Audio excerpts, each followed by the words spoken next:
नमस्कार जी, आप सभी को आपके ही अपने प्यारे यूट्यूब चैनल VR एजुकेशन के ऊपर में स्वागत है। और आशा और उम्मीद करता हूं कि आप सब एकदम स्वस्थ होंगे, मस्त होंगे और आप अपनी तैयारी में व्यस्त होंगे। तो जो बच्चे इस बार 12th के फाइनल बोर्ड एग्जाम देने वाले हैं और जिनका सब्जेक्ट है सोशियोलॉजी यानी समाजशास्त्र, तो घबराने की कोई जरूरत नहीं। आपके लिए फिर से हम एक बार टॉप 10 वाला VVI प्रश्नों का सीरीज लेकर के आ गए। ऐसे VVI प्रश्न जो कि बार बार बोर्ड परीक्षा में पूछे जाते हैं। तो ये आपके सोशियोलॉजी के तीसरे वीडियो सीरीज है। बाकी एक और यानी 2 वीडियो सीरीज जो है वो 12th VVI सोशियोलॉजी का प्लेलिस्ट में बना करके ऐड कर दिए गए हैं और ये वाला भी सीरीज वहीं ऐड हो जाएगा और इसके बाद भी तुरंत सीरीज आने वाला है, वो भी आपको प्लेलिस्ट में मिल जाएंगे। तो प्लीज आपको अच्छे नंबर लाने हैं और सोशियोलॉजी के ज्यादा से ज्यादा क्वेश्चन बने, तो इसके लिए आप प्लेलिस्ट को फॉलो करें। चलिए आज के सीरीज को हम लोग देखते हैं। एकदम बढ़िया सा शानदार प्रश्न है। सबसे पहले प्रश्न ये रहा आपके सामने, ध्यान सुनेंगे। जाति व्यवस्था में परिवर्तन के लिए निम्नलिखित में से कौन सा कारण उत्तरदायी है? आपको सही जवाब बताने हैं। देखिए, जाति हटाने की बातें नहीं चल रही है, जाति में परिवर्तन करने के लिए एक रीजन आप बताइए जो सबसे ज्यादा उत्तरदायी है। एक नहीं, कोई भी हो सकते हैं। जैसे शिक्षा का प्रसार हो सकता है, या फिर धर्म की प्रभाव में कमी, या पश्चिमी सभ्यता का प्रभाव, या फिर इनमें से कोई नहीं। फटाफट से जानकारी देंगे कौन से उत्तर सही होंगे। एक तरफ आप लोग अपना आंसर लिखेंगे और एक तरफ हमारा लास्ट में 10 क्वेश्चन कराएंगे। आप बताएंगे एक बार कि लास्ट में कितने आपके सवाल जो है वो सही होते हैं। बिल्कुल सही जवाब की बात कर लेंगे। देखिए, जैसे जैसे शिक्षा का प्रसार होते जाएगा तो आप सब जानते हो कि जाति व्यवस्था में परिवर्तन आने शुरू हो जाएंगे। क्योंकि जाति की अपनी अलग अलग विशेषता है, अलग अलग जाति के संगठनों ने अलग अलग तरह के जैसे खान पान, रहन सहन, सभी चीजों में बहुत ज्यादा डिफरेंट होता है। तो अगर शिक्षा आएंगे तो इन सब में जो छुआछूत, थोड़ा भेदभाव वगैरह है, ये सारा कुछ परिवर्तन होने लगते हैं। धर्म के प्रभाव में कमी आना, बहुत सारे आदमी जब उच्च स्तर की शिक्षा लेने लगते हैं तो वो उतने धार्मिक प्रभाव में नहीं रह जाते हैं, ठीक है, उनके ऊपर में धर्म का प्रभाव काफी कम हो जाता है। तो इससे भी जाति व्यवस्था में बहुत सारी चीजों में परिवर्तन देखने को मिल सकता है। इसके अलावा पश्चिमी सभ्यताओं का प्रभाव, ये भी सही उत्तर हो जाएगा। जब वेस्टर्न कल्चर का इफेक्ट पड़ता है तब भी हमारे यहाँ परिवर्तन होगा। यानी अगर बात कर लेंगे ओवरऑल अगर देखें तो इनमें से सभी आपके सही हो जाएंगे। डी ऑप्शन एकदम राइट है। बढ़ते हैं अगले सवाल के ऊपर में। अगला सवाल है, बताइए, ये आपका फैक्ट्स है जो आपको याद रखने योग्य है कि जनजातियों को पिछड़े हिंदू कह करके किस समाजशास्त्री ने संबोधित किया? कौन ऐसे समाजशास्त्री है जो जनजाति को कहते हैं कि ये हिंदू ही है बट ये पिछड़े हिंदू है? ठीक है, आपको ऑप्शन है आपके समाजशास्त्रियों का नाम RK मुखर्जी, दूसरा है RK ब्राउन, तीसरा है GS घुरे और चौथा है GS दुबे।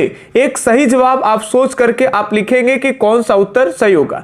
बल्कि एकदम सही जवाब की बात कर लेंगे तो सही जवाब होगा GS घुरे। इनको भारत में समाजशास्त्र के जनक पिता के रूप में भी जाना जाता है। ठीक है, GS घुरे ने ही कहा है जनजाति को कि जनजाति हिंदू ही है बट बल्कि बात कर लेंगे वो पिछड़े हिंदू है। ठीक है, तो सेकंड के सी ऑप्शन एकदम राइट है। ठीक है, ये आपके नीचे थोड़ी डिस्क्रिप्शन लिख देते हैं PDF वाले बच्चों के लिए।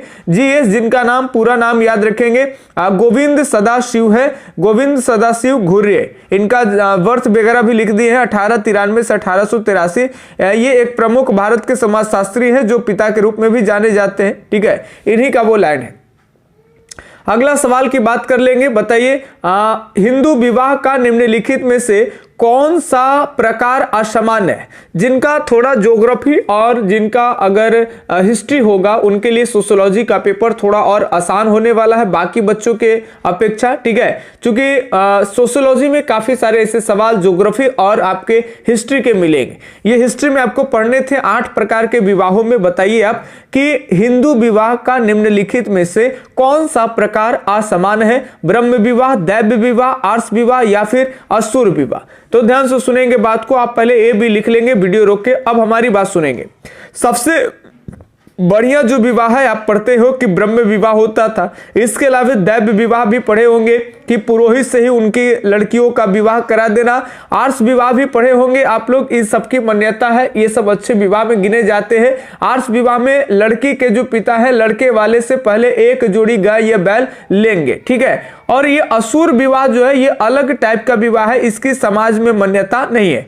इसमें क्या होता था आपको जानकारी दे दे कि जो लड़की के जो पिताजी होते थे या लड़की के गार्जियन जो होंगे, जो भी हो, ठीक है, ज्यादातर पिता नहीं होते थे, इसमें मामा होते थे, चाचा होते थे, ठीक है। इस तरह से लड़की का लालन पालन अपने पिता के यहाँ नहीं होके दूसरे के यहाँ हुआ, और आगे चल के वो क्या है कि कुछ चंद पैसों की लालच में वो लड़की के बिना अनुमति से ही वो दूसरे से उनकी विवाह कर देते थे कुछ चंद पैसे लेके।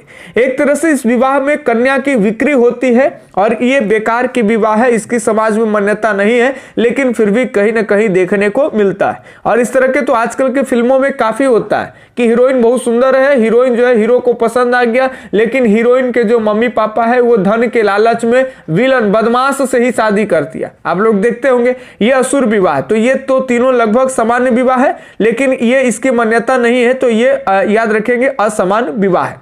तो 3 का डी ऑप्शन एकदम राइट है।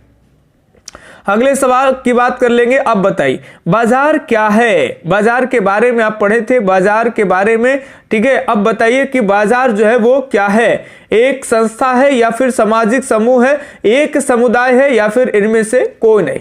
तो बाजार क्या है ये आप फटाफट से बताएंगे। चलिए बिल्कुल सही जवाब की बात कर लेंगे। आप लोग पढ़े कि बाजार एक सामाजिक संस्था है, ठीक है। सामाजिक संस्था, देखिए बाजार को आर्थिक संस्था कहना उचित नहीं समझा गया। आर्थिक का मतलब लेन देन हो रहा है, इसीलिए आर्थिक संस्था नहीं। समाजशास्त्रियों ने कहा कि इस बाजार में अलग अलग तरह के लोग आते हैं जो कि अलग अलग धर्म, अलग अलग कल्चर, अलग अलग समुदाय से है, तो इनको इस बाजार को आर्थिक संस्था ना कह करके इसको एक सामाजिक संस्था कहा है। तो इनमें से कोई नहीं है, तो डी ऑप्शन एकदम आपके राइट है, इनमें से कोई नहीं, ठीक है। अगले सवाल की तरफ बढ़ते हैं। तो अगले सवाल है आपका कि बाजार किस चीज का केंद्र है। बताना है आपको कि बाजार किस चीज का केंद्र है। ऑप्शन 1 है आपके विनिमय का, दूसरा खपत का, वितरण का, या फिर इनमें सभी। तो आप सब जान रहे हो कि सब आपका सबके सब सही हो जाएगा।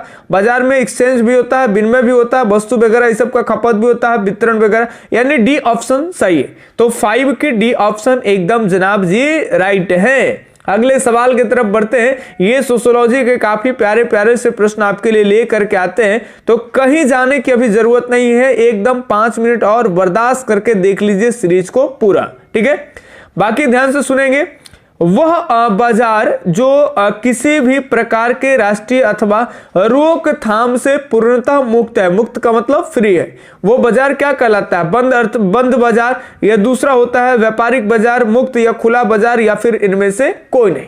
बताइए वह बाजार जो किसी भी प्रकार के राष्ट्रीय अथवा अन्य रोकथाम से पूर्णतः मुक्त होता है, वो बाजार क्या कहलाता है? तो चलिए बिल्कुल सही जवाब की बात कर लेंगे। तो यहाँ पे सी ऑप्शन सही हो जाएगा, मुक्त बाजार। मुक्त बाजार फ्री ट्रेड की बात कर लेंगे। यहाँ पे कोई प्रतिबंध वगैरह नहीं होते। फ्री में बात कर लेंगे, खुली अर्थव्यवस्था में फ्री बाजार होते हैं। फिनेंशियली रूप से भी मार्केट खोल दिए जाते हैं, और आउटपुट मार्केट वस्तु का जो निर्गत करते हैं वो सारे कुछ खोल दिए जाते हैं। बाकी चैप्टर के अंदर में बड़ी डीप पढ़ने हैं। अब बताइए घोराई किस राज्य में है? घोराई वगैरह यहाँ बाजार जो लगते हैं, आदिवासी के बारे में पढ़े होंगे आप लोग कि आदिवासियों का लगने वाला बाजार है। ये बताइए घोराई किस राज्य में है? बिहार में, झारखंड में, छत्तीसगढ़ में, या फिर उड़ीसा में? जल्दी फटाफट से वीडियो रोक के आप अपना उत्तर लिखिए। हमें तो लास्ट में बताइए कि आपको 10 में कितने सही होते हैं। बहुत सारे बच्चे के अलग अलग वीडियो में जवाब आते हैं कि इतने सही है, इतने सही है, और हमें अच्छा लगता है कि किन्हीं का 7 सही हो जाता है, किन्हीं का 8, 10, 9, ज्यादातर किसी का 10 भी सही हो जाता है। चलिए घोराई याद रखेंगे, छत्तीसगढ़ राज्य के अंदर में एक जिला है जिसको कहते हैं बस्तर जिला। याद रखेंगे छत्तीसगढ़ के बस्तर जिला के अंतर्गत ये घोराई आता है। वहां एक बाजार लगते हैं, और वो बाजार मुख्य रूप से आदिवासियों का बाजार है, ठीक है, तो यहाँ पे 7 का सी ऑप्शन एकदम राइट है। बस 2 ही प्रश्न और 3 प्रश्न है। अब बताइए, अदृश्य हाथ की अवधारणा का संबंध किस समाज वैज्ञानिकों से है? किसने कहा भाई कि कोई तो है एक ऐसी शक्ति जो चला रही है, वो तो दिखता नहीं है, वो तो अदृश्य है। बताइए, मैक्स वेबर ने या फिर सिजविक ने, एडम स्मिथ ने या फिर कार्ल मार्क्स ने? तो अदृश्य हाथ की अवधारणा का संबंध किस समाज वैज्ञानिक से है बताने हैं। बिल्कुल सही जवाब की बात कर लेंगे, ये लाइनें एडम स्मिथ के हैं। याद रखेंगे, बाजार नियंत्रण परिवर्तन आप चैप्टर वन पढ़ लीजिएगा, आपको क्लियर हो जाएगा। 8 के सी ऑप्शन। अगले सवाल, बस 2 ही सवाल हमारे पास बचे हैं और ये आपके सामने 9 नंबर प्रश्न है। बताइए, द वेल्थ ऑफ नेशन नामक पुस्तक के लेखक कौन है? ये तो आपके इकोनॉमिक्स अर्थशास्त्र वाले बच्चे के लिए प्रश्न आसान है। बताइए, उसमें भी पढ़ने थे आपको कि द वेल्थ ऑफ नेशन नामक पुस्तक के लेखक कौन है? द वेल्थ ऑफ नेशन यानी राष्ट्रों की संपत्ति, इस किताब को कहते हैं। Karl Marx, Adam Smith, Max Weber या फिर कॉलिन?